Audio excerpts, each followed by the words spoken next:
परमेश्वर ने जितने जंगली जानवर बनाए थे उनमें सांप बहुत चालाक था। एक दिन उसने स्त्री के पास आकर कहा, क्या ये सच है कि परमेश्वर ने तुम्हें इस बाग के सारे फल खाने के लिए मना किया है? स्त्री ने कहा, नहीं, ये सच नहीं है।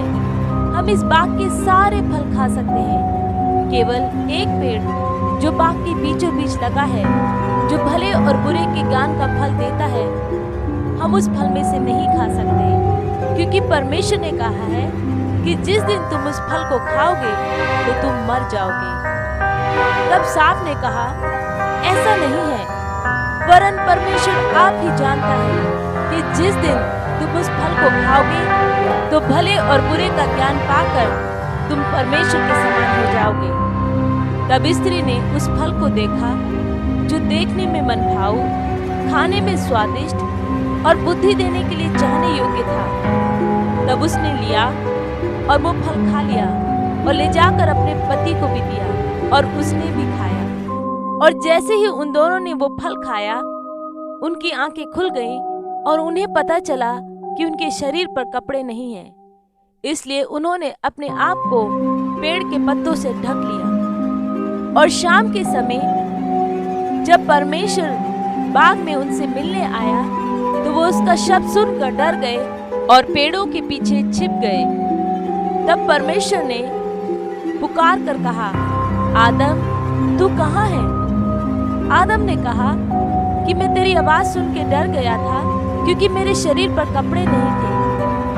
तब परमेश्वर ने कहा, आदम, तुझे किसने बताया कि तेरे शरीर पर कपड़े नहीं हैं? क्या तूने वो फल खाया जिसे मैंने तुझे खाने के लिए मना किया था? आदम ने कहा, मुझे इस स्त्री ने खिला दिया जिसे तूने मेरे साथ रहने के लिए दिया है। तब परमेश्वर ने स्त्री से पूछा, तूने ये क्या किया? स्त्री ने कहा, मुझे सांप ने बहका दिया।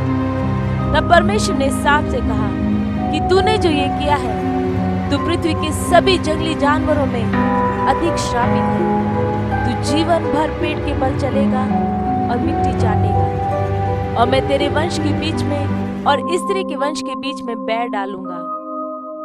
और परमेश्वर ने स्त्री से कहा कि मैं तेरे बच्चा जनने की पीड़ा को अधिक बढ़ाऊंगा। तू पीड़ित होकर बच्चे को जन्म देगी और तेरी लालसा हमेशा तेरे पति पे रहेगी और वो तुझ पे राज करेगा। परमेश्वर ने आदम से कहा, तूने जो अपनी पत्नी की बात मानी और मेरी आज्ञा नहीं मानी, और जो फल मैंने तुझे खाने के लिए मना किया था तूने खा लिया, इसलिए ये पृथ्वी तेरे कारण श्रापित है।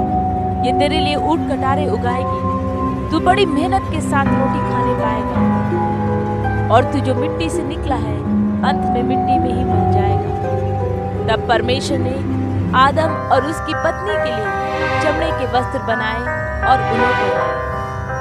परमेश्वर ने कहा कि मनुष्य भले और बुरे का ज्ञान पाकर परमेश्वर के समान हो गया। ऐसा न हो कि वो जीवन के वृक्ष का फल खाए और सदा जीवित रहे। इसलिए परमेश्वर ने आदम और उसकी पत्नी को बाग में से निकाल दिया, ताकि वो फिर कभी लौटकर बाग में ना आने पाए। ये कहानी परमेश्वर के वचन से